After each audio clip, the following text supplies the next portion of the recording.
अगर आप hair transplantation कराने के लिए जा रहे हो तो दो तीन दुविधाएं आपके मन में आती हैं। पहला आता है कि भाई बाल पूरे झड़ जाएं उसके बाद हेयर ट्रांसप्लांटेशन के लिए जाएं, या फिर हम वेट करें कि जो बाल बचे हैं उनको और ग्रोथ होने के लिए रुकते हैं, वो आते हैं या नहीं आते हैं, उनके लिए वेट करें और उसके बाद हेयर ट्रांसप्लांटेशन के लिए जाएं, या पूरे झड़ जाते हैं तो, ठीक है ना। और दूसरा तरीका है कि भाई बाल झड़ चुके हैं, ठीक है, थोड़ा थिनिंग हो चुका है, तो डेंसिटी बढ़वाने के लिए हेयर ट्रांसप्लांटेशन ले लेते हैं, लुक मेंटेन हो जाएगा, जो एग्जिस्टिंग हेयर्स हैं उनके लिए जो है हम मेडिसिन वगैरह लेते रहेंगे और वो बढ़िया चलता रहेगा।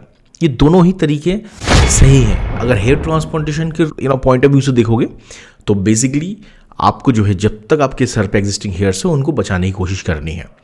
लुक डिस्टर्ब हो गया तो भी कुछ दिन चला लोगे तो चल जाएगा। इससे ये होगा कि आपकी हेयर ट्रांसप्लांटेड हेयर्स की जो लॉन्गेटिविटी है वो बढ़ सकती है, लेकिन ऑन द अदर हैंड आपके फ्रेश जो यंग ईयर्स हैं वो निकलते जाते हैं, ये प्रॉब्लम आता है। इसीलिए दूसरा साइड जो है कि आपका जो है थोड़ी बहुत थिनिंग हुई है, बाल थोड़े बहुत झड़ चुके हैं, तो छोटी सी सर्जरी ले लो, ट्रांसप्लांट ले लो, एग्जिस्टिंग हेयर्स हैं, मेडिसिन वगैरह वैसे भी लेना है ऐसे भी लेना है, तो वो लेके आप अपने बालों को जो है ग्रो करते रहो, ठीक है ना। डेंसिटी वॉल्यूम बरकरार रहेगा और लुक मेंटेन रहेगा। अपनी लाइफ में आप जो भी फील्ड में हो उसको आप मेंटेन कर सकते हो।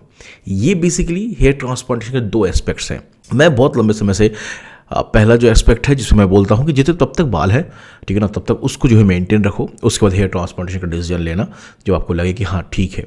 लेकिन अब दूसरा स्टेज हो गया कि लोग ये सुन नहीं रहे हैं।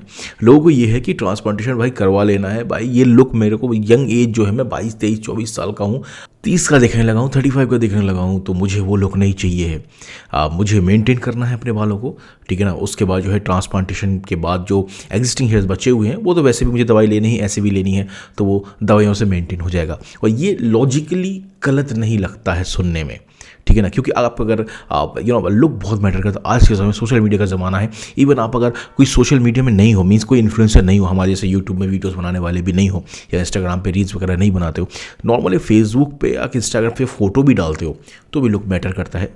फंक्शंस में दोस्तों के बीच में घूमने जाने में भी लुक मैटर करता है। तो बहुत ज़्यादा इंपॉर्टेंस हो चुका है आज के समय लुक का। तो ये चीज़ भी सही है कि भाई छोटी मोटी सर्जरी लेकर लुक को वापस मेंटेन कर लेता, कि फ्रेश ईयर्स में जो बहुत सारी अपॉर्चुनिटीज़ होती है लुक से रिलेटेड, बहुत सारे लोग मॉडलिंग की तरफ जाना चाहते हैं, बहुत सारे लोग एक्टिंग की तरफ जाना चाहते हैं, बहुत सारे लोग जो है फिजिकल अपीयरेंस को डील करके आजकल इन्फ्लुएंसर जरूरी नहीं हेयर ट्रांसप्लांटेशन के ऊपर आप वीडियोज़ बना रहे हो, इवन ऑन यूट्यूब, और अगर आप वीडियोज़ वगैरह बना रहे हो, आप चाहते हो कि कैमरा में आप अच्छे लगो, ये चीज़ बहुत इंपॉर्टेंट आज के समय हो गई है। आज एक भाई का हेयर ट्रांसप्लांटेशन का केस स्टडी मैं आपको शो करूंगा, जिन्होंने दूसरा चूज़ किया है साइड, जिसमें जो है ऑलरेडी इनका 6th ग्रेड का एरिया जो है अफेक्टेड है। ये चाहते तो इस पर्टिकुलर एरिया में जो है ट्रांसप्लांटेशन ना करा कर अगर मेडिसिन वगैरह PRP वगैरह लेते रहे तो लंबे समय में हो सकता बहुत अच्छा इनका ग्रोथ दिखता। लेकिन जैसा रिजल्ट हेयर ट्रांसप्लांटेशन करवाने के बाद वर्तमान समय में इनको दिख रहा है, वैसा रिजल्ट इनको नहीं आता जो मेडिसिन या PRP लेके आता, ठीक है। तो इन्होंने बहुत ही सही डिसीजन लिया या नहीं लिया, ठीक है ना, ये आप मुझे कमेंट सेक्शन में बताओ कि इस टाइप के केसेस में इनका जो है जो हेयर ट्रांसप्लांटेशन करवा लेते हैं उनका ये डिसीजन सही है या नहीं है। अपने एक्सपीरियंसेस से आप हमें ज़रूर बताइएगा। वीडियो को आगे लेकर चलते हैं, इनका पूरा केस स्टडी देखेंगे। दोस्तों बहुत बहुत स्वागत है एक और नए वीडियो में। भाई का हेयर ट्रांसप्लांटेशन रिजल्ट देखने से पहले या उनका जर्नी देखने से पहले मैं आप लोगों से रिक्वेस्ट करूँगा इस वीडियो को लाइक ज़रूर कर दो और कमेंट जरूर छोड़ देना वीडियो के एंड में, आपको ये वीडियो अच्छा लगा या नहीं लगा, फीडबैक जरूर दे दीजिएगा ताकि अगले वीडियो को बनाने में हमको हेल्प होती है। उसी के साथ साथ दोस्तों, अगर आप हेयर ट्रांसप्लांटेशन के बारे में कुछ भी जानना चाहते हैं, कोई भी हेल्प चाहते हैं अपने से रिलेटेड, तो अपने बॉल्ड एरिया टोन एरिया की पिक्चर्स हमें व्हाट्सअप जरूर कर सकते हैं इस नंबर पर। जितनी भी हेल्प हमारी तरफ से आपको की जा सकती है ज़रूर की जाएगी। वीडियो आगे लेकर चलते हैं। आप देख सकते हैं बॉल्ड एरिया कुछ इनका इतना सा था, 7th ग्रेड नहीं बोलूँगा, 6th ग्रेड के आसपास जो अफेक्टेड था। इनका जो है मिनिचराइज काफ़ी हद तक हो चुके थे बाल।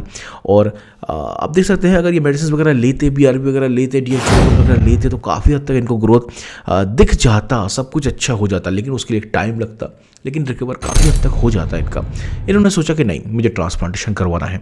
आज के समय में एग्जिस्टिंग हेयर्स के बीच में हेयर ट्रांसप्लांटेशन के लिए सफायर ब्लेड्स के माध्यम से ट्रांसप्लांट किया जाता है, जिसमें जो है बहुत ही पतले स्लिट्स बनाए जाते हैं, जिसमें जो है आपके ग्राफ्ट को बहुत अच्छी तरीके से जो है इम्प्लांट किया जाता है, जो कि एग्जिस्टिंग हेयर्स को बिल्कुल भी डैमेज नहीं करता। तो इसीलिए इन्होंने भी अपना हेयर ट्रांसप्लांटेशन का डिसीजन लिया, जिसमें एग्जिस्टिंग हेयर्स में बहुत ही अच्छी तरीके से 4000 के आसपास जो आप देख सकते हैं ग्राफ्ट्स को बढ़िया तरीके से इम्प्लांट करा गया।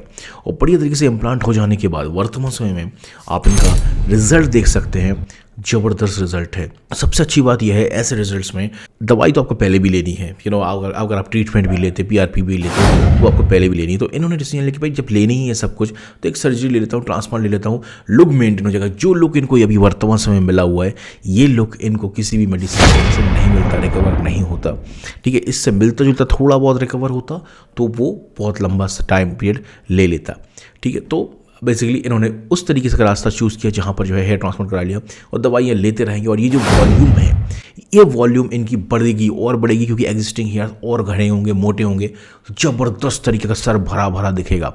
अब इस टाइप के हेयर ट्रांसप्लांटेशन कैंडिडेट के साथ एक प्रॉब्लम ये है, आप अगर घर में बैठ जाओगे कि भाई बढ़िया रिजल्ट आ गया, प्रॉब्लम ये है कि आपका जो हेयर ट्रांसप्लांटेशन हुआ है वो एग्जिस्टिंग हेयर्स को मद्देनज़र रखते हुए हुआ है। दैट मीन्स कि आपके एग्जिस्टिंग हेयर्स जो हैं वो वॉल्यूम को ऐड कर रहे हैं। मीन्स आपके जो सर पे बाल हैं वो घने इसलिए दिख रहे हैं कि जो आपके सर पे पहले से बाल थे वो मोटे हो गए हैं और बड़े हो रहे हैं, इसीलिए आपके सर में बाल घने दिख रहे हैं। अब यहाँ पर अगर आपने प्रिकॉशंस नहीं लिए, मेडिसिन प्रॉपरली नहीं ली, मिनॉक्सिडिल टाइम पे नहीं लगाया, डर्मा रोलर नहीं किया, तो वो एग्जिस्टिंग हेयर्स जो है जो ऑलरेडी थिनिंग होके झड़ रहे थे, मिनिचराइज हो रहे थे, वो वापस झड़ जाएंगे और आपकी हेयर ट्रांसप्लांटेशन की डेंसिटी कम दिखेगी। आप सोचोगे आपका हेयर ट्रांसप्लांटेशन फेल हो गया है या बाल झड़ रहे हैं।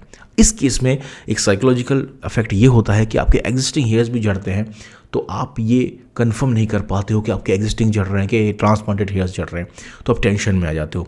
तो बात यही है कि इस टाइप के केसेस में आपको लॉन्ग टर्म में थोड़ा सा मेडिसिन वगैरह लेते रहना पड़ेगा। हेयर ट्रांसप्लांट अगर आप करा रहे हो तो डेफिनेटली बीच बीच में आपको प्रिकॉशंस, मेडिसिन, मिनॉक्सिडिल, ये सब चीज़ें लेती रहनी पड़ेंगी, लेकिन इसमें भी आपको डॉक्टर्स के टच में रहना पड़ेगा आपके बालों को मेंटेन रखने के लिए, जो कि आप अगर ट्रांसप्लांट नहीं कराते तो भी आपको करना पड़ता अगर आपके सर पे आपको बाल चाहिए हैं तो। बाकी आप रिजल्ट तो आप देख ही रहे हैं किस तरीके से बिफोर एंड आफ्टर में जमीन आसमान का फ़र्क आ जाता है। बाल बहुत सुंदर दिखते हैं अगर आपके सर पे सही तरीके से लगाए जाएं, और आप यंग एज में जो है बाउंसी बाल हो तो सबको सुंदर दिखते हैं। डेफिनेटली बिना बालों के मैं बार बार बोल रहा हूँ, आप अपने पर्सनालिटी को कैसे कैरी करते हो वो बहुत बड़ा इंपॉर्टेंस है, ठीक है ना। उस चीज़ का बिना बालों की बहुत अच्छी पर्सनालिटी कैरी की जा सकती है, लेकिन आपको फोकस फिर बहुत सारी दूसरी एस्पेक्ट्स पे करना पड़ेगा। What you have to offer for the world, मतलब आपको वर्ल्ड को क्या ऑफर करने के लिए बचा। अभी आप लुक बॉडी बना के या फिर बाल दिखा के आप थोड़ा बहुत फिजिकल अपीयरेंस में जो कि फर्स्ट इंप्रेशन का काम वो आप कर लोगे अपने बालों में, लेकिन आपके पास क्या है ऑफर करने के लिए वर्ल्ड के लिए। उसके लिए नॉलेज चाहिए, उसके लिए आपके सॉफ्ट स्किल्स चाहिए, बहुत सारी चीज़ें चाहिए जो कि आपके बाल ट्रांसप्लांट होने के बाद भी चाहिए पड़ेगा, ठीक है ना। मतलब मीन्स आपको मिल लिया, आप बहुत सुंदर लग रहे हो, सब कुछ, व्हाट नेक्स्ट, उसके बाद आपसे क्या बात करें। इसके लिए आपके पास पहले से कुछ बहुत सी चीज़ें होनी चाहिए, इसके लिए आप अपना आपके काम करना पड़ेगा। ऑन द अदर हैंड अगर आपके बाल नहीं है, आप अपनी पर्सनालिटी को एक मेंटेन करके चल रहे हो, फर्स्ट इंप्रेशन हो सकता है थोड़ा सा स्लो जाए या आपको लगे बाकी से थोड़ा सा लगे, लेकिन जैसे ही आप अपनी बाकी पर्सनालिटी के एस्पेक्ट्स को ओपन करोगे चीज़ें बदलनी शुरू हो जाएंगी। दैट मीन्स क्या फिजिकल अपीयरेंस मैटर बहुत करता है, ठीक है, लेकिन आज कई लोग हैं जो ट्रांसप्लांट नहीं हो सकता है, डोनर नहीं है, एक छोटे बालों का या बॉल्ड लोग मेंटेन करे हुए हैं। आप डिप्रेस मत होइए, क्योंकि गंजे होने का मतलब है आपके बॉडी में टेस्टोस्टेरोन का मात्रा जो है बहुत हाई है। दैट मीन्स आप बहुत अच्छे परफॉर्मर हैं। परफॉर्मर आप समझ रहे हो मैं किस चीज़ की बात कर रहा हूँ। टेस्टोस्टेरोन मीन्स क्या, ये पुरुषार्थ का प्रतीक है, ठीक है। तो ये आपके लिए बहुत बड़ा कॉम्प्लीमेंट है। अगर बाल झड़ गए तो टेस्टोस्टेरोन का मात्रा आपका ज़्यादा है, कुछ कर सकते हो ट्रांसप्लांट वगैरह तो कर लो, ठीक है। अब बजट नहीं है, कुछ नहीं है, कोई ज़रूरत नहीं है ट्रांसप्लांटेशन करवाने की, बाद में देख लेना। डोनर नहीं है, हेयर पैच के लिए जा सकते हो, लेकिन बस ये है कि जो भी कुछ करो डिप्रेशन में मत जाना, अपने आप को छोटा मत समझना किसी से। वीडियो अच्छा लगे तो लाइक करो, शेयर करो और हमारे चैनल को सब्सक्राइब करो। हेयर ट्रांसप्लांटेशन रिलेटेड कोई भी इन्फॉर्मेशन चाहिए हो किसी प्रकार की तो मुझे अपने बॉल्ड एरिया और डोनर एरिया की पिक्चर्स हमें व्हाट्सअप करो इस नंबर पर। जितना भी हेल्प कर सकते हैं हम आपको ज़रूर करेंगे। मिलता है एक नए वीडियो में, तब तक के लिए बाय, टेक केयर, अपना ख्याल जरूर रखिएगा, बाय।